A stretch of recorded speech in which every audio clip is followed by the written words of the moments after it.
안녕하십니까 여러분. 25학년도 수능 가채점 라이브 설명회를 진행하도록 하겠습니다. 입시 한파가 없었던 수능이었지만 정말 긴장되고 떨렸을 우리 수험생들 고생 많으셨고요. 또 그에 못지않게 묵묵히 옆에서 응원하셨던 학부모님도 정말 고생 많으셨습니다. 자, 그럼 지금부터 25학년도 수능이 어떻게 출제되었는지 그 가채점 상황을 한번 살펴보고요. 앞으로 우리가 어떻게 전략을 짜야 될지도 함께 살펴보도록 하겠습니다. 자, 가장 먼저 25학년도 수능의 가채점 분석을 살펴보도록 하겠습니다. 자, 먼저 전체적인 총평을 살펴보시면요. 우리가 총평을 이야기할 때는 전년도 수능과 비교했을 때 어느 정도인지를 보통 살펴봅니다. 자, 먼저 국어는요. 전년 대비 좀 쉬웠다. 왜냐하면 작년에 국, 수, 영 모두 어려웠던 시험이었습니다. 이번 국어는 그에 비해서 훨씬 좀 쉽게 나와서 쉬웠던 시험이었다. 자, 수학은 좀 이제 판단하기가 좀 어려울 수 있습니다. 왜 그러냐면 공통 선택이 있고요. 또 확률과 통계 선택자와 미적분 선택자가 좀 이렇게 서로 섞여 있는 상황이다 보니까 한 문장으로 좀 단정하기 좀 그렇지만 전체적으로는 작년과 비슷하다라고 볼 수 있겠습니다. 자, 영어 작년에 어려웠습니다. 1등급 비율이 4.71%였는데 이번에는 저희가 추정하고 있는 것으로는 7.3% 정도 됩니다. 그래서 그만큼 약간 쉽게 출제되었다라고 볼 수 있겠습니다. 자, 그러면 본격적으로 좀 더 구체적으로 과목별로 작년 수능과 그리고 최근에 있었던 9월 평가원과 함께 비교를 해보도록 하겠습니다. 자, 미리 말씀드리지만 작년 수능은 국수영 모두 어려웠다. 그리고 9월 평가원 시험은 모두 쉬웠다. 여러분 잘 알고 있습니다. 자, 작년 수능과 비교했을 때 국어는 확실히 쉬웠고요. 그 다음에 구평이 쉬웠는데 이번 성적의 분포를 살펴봐서도 그렇고 작년과 9월과 비교해 봤을 땐 9월에 좀 더 가까운 편입니다. 그렇기 때문에 9월에 비해서 약간 어렵다라고 이야기를 할 수 있겠습니다. 자, 수학은 선택 과목 기준으로 좀 나누어 보도록 하겠습니다. 아무래도 인문계열 학생들이 대부분 선택하는 확통 기준으로 좀 먼저 살펴보면 24학년도 수능 대비 약간 비슷하고 구평 대비 약간 어렵다라고 이야기를 할 수 있습니다. 좀 이게 표현한 게 좀 판단하기 어려울 수 있다 했어요. 공통과 선택을 종합적으로 말씀드리는 겁니다.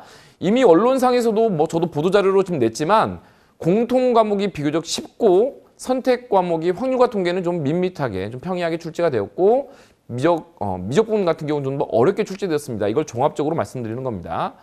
자, 미적기하 선택자를 한 번에 말씀드리면 작년 수능과 비슷하다. 그리고 약간 구평 대비 약간 어렵다라고 이야기할 수 있겠습니다. 자, 영어는요.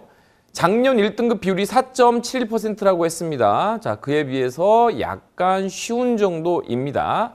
자, 그러면 이번 시험이 또 완전히 물수능급이었냐? 그렇지는 않습니다. 자, 대성에서 추정하고 있는 것으로는 1등급 비율이 7.3으로 보통 우리가 통상적으로 이야기할 때 1등급 비율이 7.3 정도 된다라고 하면 적정 난이도라고 이야기를 합니다. 자, 그래서 작년 수능보다는 약간 쉽고 이번 구평보다는 좀 어려웠던 시험이었다라고 이야기할 수 있겠습니다. 자, 저희가 추정하고 있는 등급 컷 그리고 표준 점수를 한번 살펴보도록 하겠습니다. 자, 옆에 지금 24학년도 수능 실제 결과와 함께 저희 추정치를 비교해 보도록 하겠습니다. 자, 국어의 경우 한눈에 보면 알 수 있다시피 1등급 컷 원점수만 보더라도요.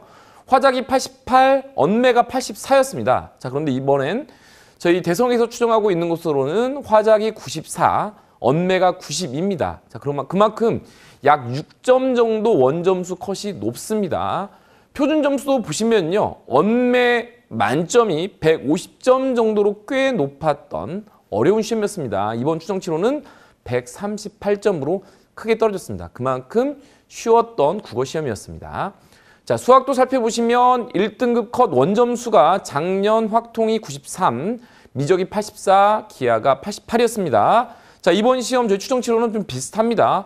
확통이 92, 미적이 86, 기하가 87로 이 만점의 표점도 작년과 비교해 봤을 때 확통은 살짝 올라서 139점, 그리고 미적은 작년 148점에서 조금 떨어져서 145점 정도, 그리고 기하는 똑같이 142점 정도로 추정을 해서 수학은 약간 비슷하다라고 보고 있습니다.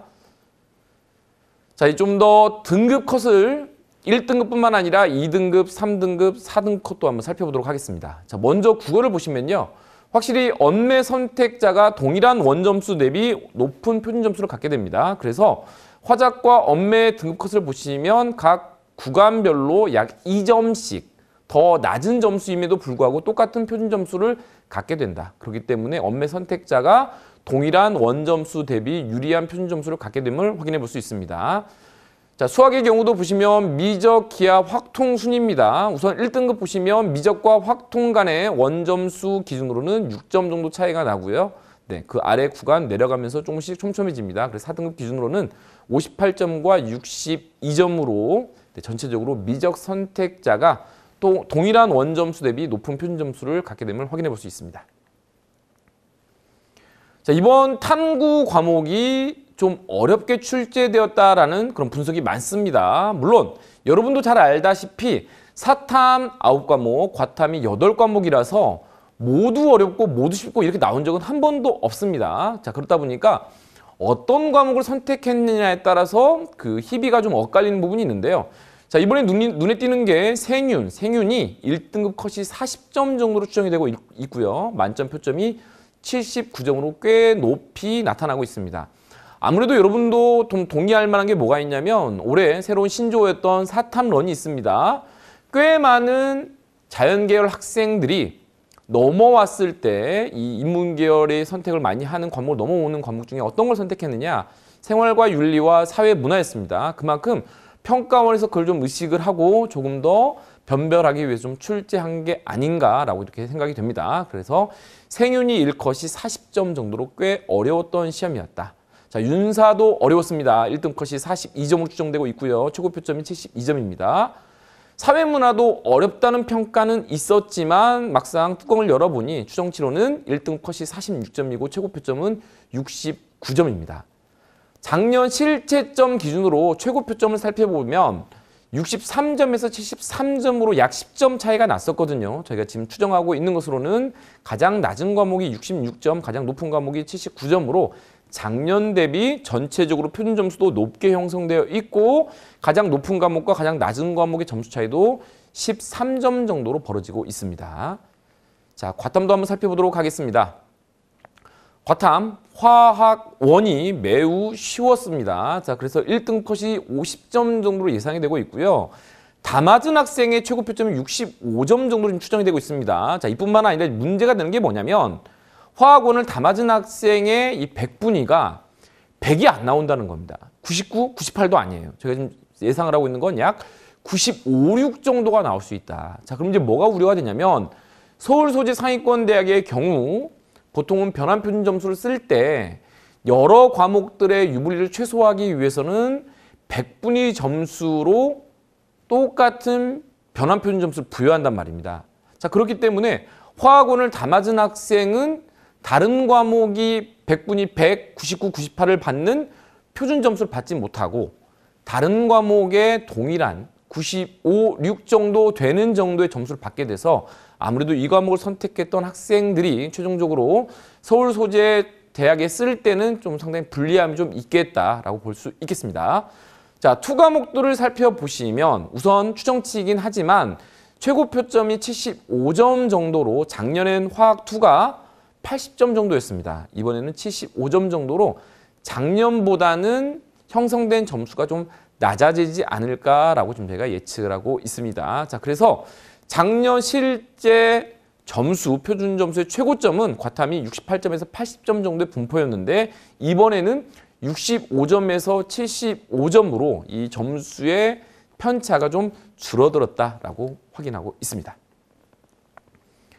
자, 이 응시자 인원도 상당히 관심이 많습니다. 자, 지원자를 이야기하는 게 아니라 응시자를 확인해 보는 겁니다. 6월, 9월 수능 전년도의 수치고요. 올해 치러진 25학년도 6월, 9월 수능입니다. 자, 수능은 아직 응시자가 얼마인지 발표되지 않았기 때문에 자, 추정치로 제가 46만 995명 정도로 추정을 하고 있습니다. 작년에 추정을 해보니까 거의 뭐 한 200~300명 차이의 편차를 보이더라고요. 그래서 이번에도 아마 저 정도 46만여 명 정도 되지 않을까라고 지금 추정을 하고 있습니다. 보시면 6월, 9월이 전년 대비 약 11,000여 명 증가했고요. 수능에서 16,000명 정도 증가를 했습니다. 자, 그래서 큰 틀에서 봤을 때 작년과 인원 차이가 크지 않기 때문에 이러한 변수를 감안할 때 이 인원수는 중요한 것 같지는 않다. 단 N수생에 대해서 관심이 좀 많은데요. 네, 기사에서 나온 것처럼 N수생은 최근 들어 가장 높은 절대적인 인원 그리고 비율은 약간 떨어지긴 하지만 여전히 강세를 보이지 않을까 이제 걱정을 할 정도로 네, N수생은 역시 인원이 많습니다. 자, 응시자의 선택 비율도 한번 비교해 보도록 하겠습니다. 이것도 이제 왜 중요하냐면 결국 시험의 난이도로부터 영향을 받게 되는 이 응시자가 결국 상위 등급을 얼마나 더 많이 점유를 하고 있느냐가 이 입시 판도를 또 가르게 되거든요. 자, 22학년도부터 선택형 수능이 실시가 되었고 9월을 보시면 언매 선택자가 응시자 기준입니다. 첫 해는 30% 정도였고 2년차 때 35%였고요. 작년에 40%였습니다. 이번에는 약간 좀 조정이 돼서 약 38.5% 정도 될 걸로 지금 예측을 하고 있습니다. 자, 수학은 미적 선택자가 꾸준히 늘어서요. 1년차 때 39.7%였습니다. 자, 기하가 점점점 줄고 확통도 미적으로 넘어오면서 1년차 때 39.7%였던 게 2년차 때 45.4%, 3년차 때 51.0%였고요. 좀 더 늘어서 올해는 51.7 정도 되지 않을까라고 보고 있고요. 확통 선택자는 작년과 비슷하게 약 45.5% 정도로 예상해보고 있습니다.